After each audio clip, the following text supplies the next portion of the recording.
And with this, Mr. Bernard, your clock starts ticking. This is Rob Bernard. He's from Microsoft. I'll let him take it from there. All right. Well, thank you. So in the spring, actually, Aaron and I were hanging out with Angel's in the back as well, and we were helping him with his business and helping through some of the thinking. He turns to me after a couple beers. He goes, "Dude, what do you think of Bloom?" I'm like, "Okay, what do you think of Bloom?" I was like, "Okay, I'll try Bloom." And he says, I said, "Do I have to do something different?" He said, No, just do your regular shtick. Don't worry about it. I said, "Okay, when is it?" He says, "It's in the fall." I said, "Okay, good. This is the spring. I got a couple beers. Yeah, I'll talk." So I was like, "Okay, can I do my normal thing?" And he says, "Yeah, you can do your normal thing." And I'm thinking, wait a minute. My normal thing is talking about servers, p-states, all the kind of stuff that IT guys actually go, "Wow, that's kind of cool." And all of you go like, "Huh? What's that?"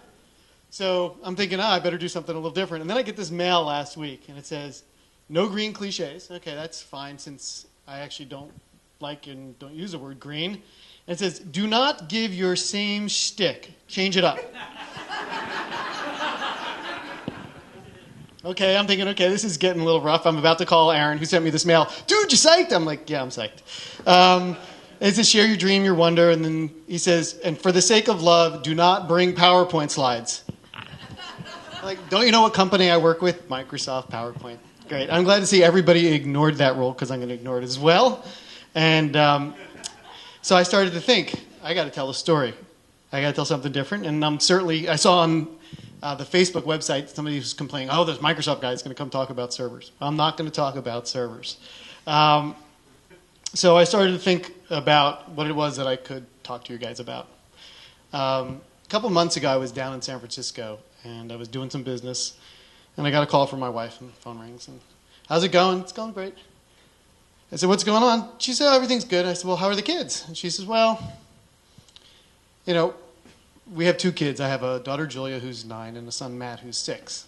She says, Matt's got a headache, and he had gotten a concussion, so I was like, oh, it's probably his concussion. He's got whacked on his head, dropped on the playground playing football with some friends."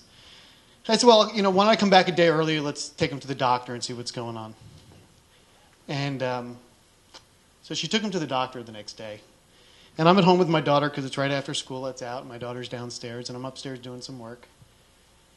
And the phone rings. And she says, "You got to get over here." And my son had a brain tumor. And I thought, wasn't I supposed to be immune from this? Like, I only eat natural foods. We don't eat red meats. We live in a house that has no toxins, or pretty much as few toxins as you can actually have. I thought, if I lived this life and I did certain things, then I would be pretty immune from this stuff. And so we spent the better part of a month. He had surgery, and, it was rough, and it was tough. But his tumor was benign, which is amazing. I had a lot of support and friends and a lot of people in this room actually who helped us out quite a bit. And I sort of spent the first month, and quite frankly, my world was upside down and I was panicked. Like, trying to make sure he was okay, back and forth to the hospital, lots of post-operative complications with brain surgery. Technology there, if you want to talk about technology of real importance, they have this thing where they actually map your brain, right? Because I was really nervous. It was sitting right here in his brainstem. And I said, well, how do you know he's not going to lose his fingers, his sight, his ability to walk? And they said, well, they have this new tool. And they map you, and they actually put all these, probes in, and they ping your whole body all the time. And then they look for nerve responses. And it was pretty scary. I mean, his tumor was literally bigger than a golf ball, almost the size of a tennis ball, in a little 6-year-old boy. It was over 20% of his brain mass. And so they had the surgery, and then afterwards I started to, you go through the normal stages of anger and all that kind of stuff, and I started to think, how did we get here, right? How did we get to a place where things are not what they're supposed to be? So I started to do some research, and I thought, okay, Seattle. Is it Seattle? I thought, heck no. In fact, we live in the greenest city in the U.S., right? We're the Emerald City. And I looked, and look at this, July, right after my son had his operation. Seattle has been named the greenest city in the United States, making the Emerald City the the perfect location for an eco break in North America, courtesy of NRDC. All right? All over the press, top 10 air quality in Seattle, number 1, San Francisco, and I'm like, the weather's not as good, but the air, better. Right? Seattle's number 1. But then I actually started to uncover some other stuff. NRDC, can they be wrong? Notice the date, 3 weeks before the previous date. Washington, number 4 for cancer risk from air pollution. Wait a second. I thought we were number 1. Well, now we're number 4, but in the wrong direction. Bottom 5% of all places in the United States, right here in Seattle, for cancer. Washington ranks high on a new toxic air list. Right, and you can read all the details. And so I started to look. I started to think. I thought, well, what are the kinds of things that are going on here? Well, it turns out benzene is a pretty nasty thing. And it turns out a couple of years ago, quite a while ago, we got a waiver for benzene for the gas that we use in our cars. And so the benzene level here in Seattle is actually 50% higher than it is in every other city in the United States, because the refinery worked a deal that says, we'll lower all other particulates, but we're actually not going to take care of benzene. And so our tailpipes were breathing benzene. And I did some more research. My son had a tumor called polycystic astrocytoma. They don't really know what causes it, but they think there's some correlation with benzene. Okay. There's a clue, maybe. I mean, there's really no way to ever know. But it's interesting. The brain tumor rate here in Seattle is 20% higher for men than the national average and 30% higher than the national average for women. So it's pretty kind of daunting. And I go, well, this is part of the challenge, isn't it? We think we know one thing, and then the reality turns out to be something different. And of course, the reality is always something in between. So then I started to think, well, what is the real story? I don't think either extreme probably is the real story. Greatest air toxic contributors to potential cancer risk in Seattle. And there's a great organization, Puget Sound CleanAir.org, cleanair.org, and they put this out. Look on the bottom right, and I'll just tell you what it says for people in the back. It says 78% of our air pollution comes from diesel particulate matter.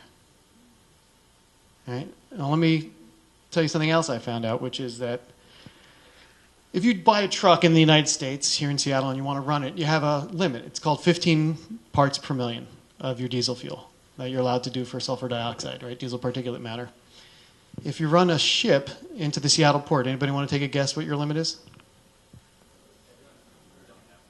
27,000 is the average ship. 27,000. 15 parts per million, you can get a lot of cars and trucks on the road at 27,000. And so I started to look at this and think, well, what's going on with that? And I said, well, it's the impact. Well, look at our cancer rates over the last 5 years. Some of them are getting better, but a lot of them on the bottom are getting worse. So this is a real issue. And I started to think, what a tragedy that here I am. I've been working in environmental sustainability for 2 years. I meet with most of our local politicians on a fairly regular basis. And I was very ignorant, quite frankly, to this issue. And like I said, I thought, well, what I do actually for my family will protect me and I can live a certain lifestyle. And so if you remember nothing else about tonight, I hope you take away that everything we do, not just for ourselves, but the more people we can inform and the more people we can help change, the better we can make this place, our home city, and do it faster. So I think that's the one message. If you don't remember anything else from my talk tonight, I'd like you to take it home, and that the real story is always very complicated and much more difficult than we thought. If you look at just estimated with cancer risk greater than 100 in a million, the average cancer rate, I think, because I've read lots of different things, is somewhere around 35 to 50 people per million. If you live within a couple of miles of the port, it's 1,000. If you live in the 5-county or 4-county area, King County, Pierce County, Snohomish, all that, it's about 500 to 600 per million. It's when you get to Eastern Washington that you actually start to get rates that are more like the national average. But, and this is the important part, right? I don't want to be pessimistic at all because I'm not. I spent a lot of time in this stuff. Change is actually really possible. So I spent a lot of time with Puget Sound Clean Air. Our ferries, used to be in that sort of 10, 20,000 parts per million. People know what they are now today? 15. They changed their fuel type. Right? They're changing their fuel type. They're changing the way they actually idle and port. They're changing the way that they're thinking about using thrusters in their diesel port. So that's good. There's a rule coming up that says in 2015, the average rate, if you're within 200 miles of a coast, will go from 27,000 parts per million, or really it's unregulated, quite frankly, down to about 1,000 parts per million. That's a great improvement. Except it doesn't happen for another 7 years. And then the regulatory agency that's supposed to oversee this is the Coast Guard. It's hard to imagine those poor guys who are trying to save lives out in the ocean and regulate tens of other major activities are going to be able to do this. So one of the questions for us is, how do we become, in effect, watchdogs and citizens who can actually affect things in a positive way? All right, so the local fleet is the first to receive green certification. State Ferries is a leader in reducing diesel emissions. Change is possible, and I would actually say there's a gentleman, I think it's Dave McLaren, who I met with yesterday and spoken with. He's made these changes happen. So the power of one individual is intense and immense if it's directed at the right kinds of things that are important to that person, right? So, you know, for me, obviously, with what happened in my life and with my son, I'm very interested in this issue. But there are hundreds of issues, thousands of issues, which are just so important. So find your passion and just keep going. This is down in, actually, I think this one's in Northern Europe, but down in California, they've actually started to do this thing where you pull into dock and you plug the boats in, and they're actually electric power at bay.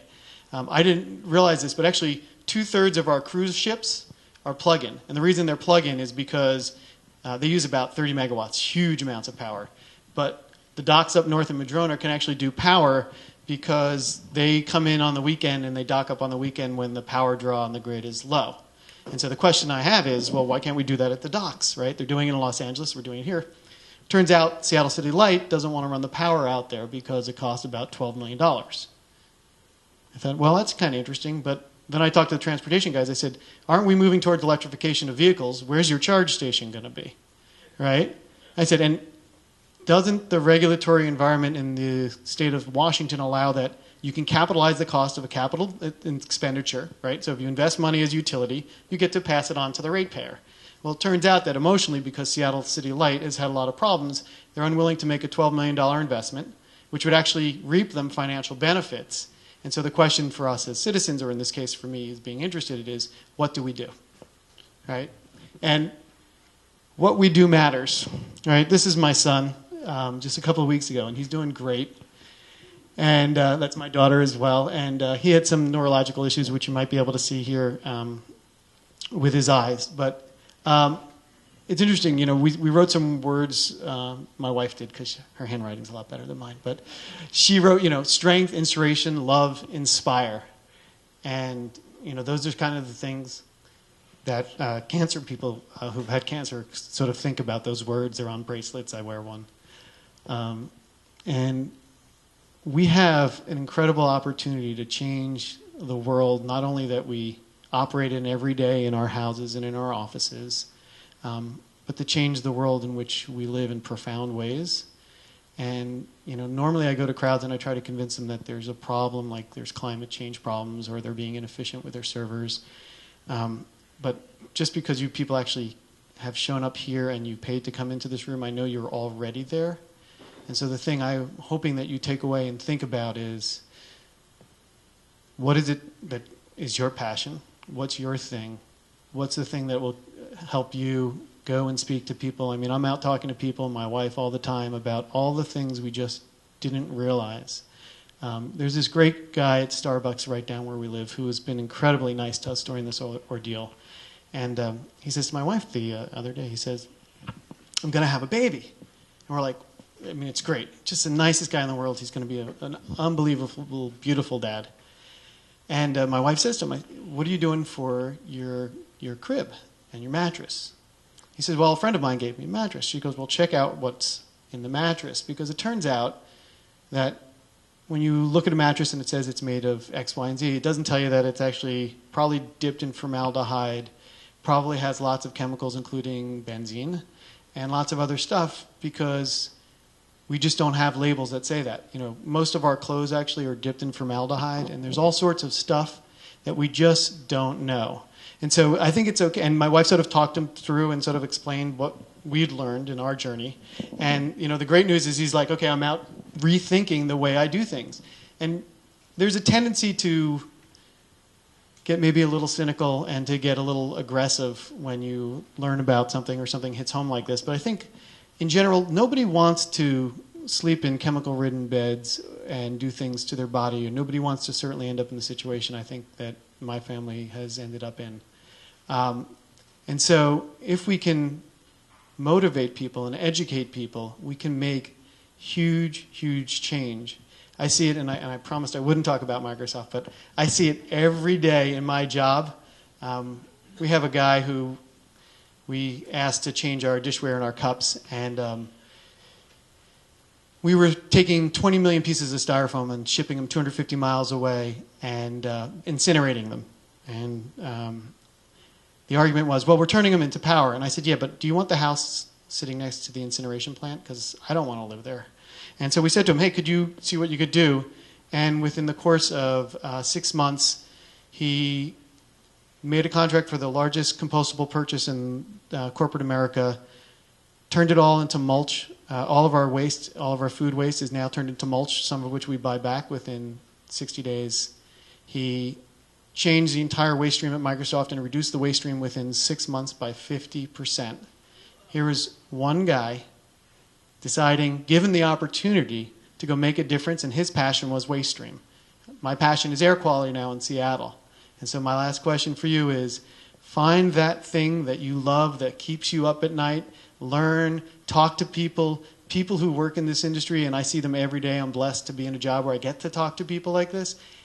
People want change, and so I hope that you will continue to be motivated, come to events like this, and please go make a difference because it does matter.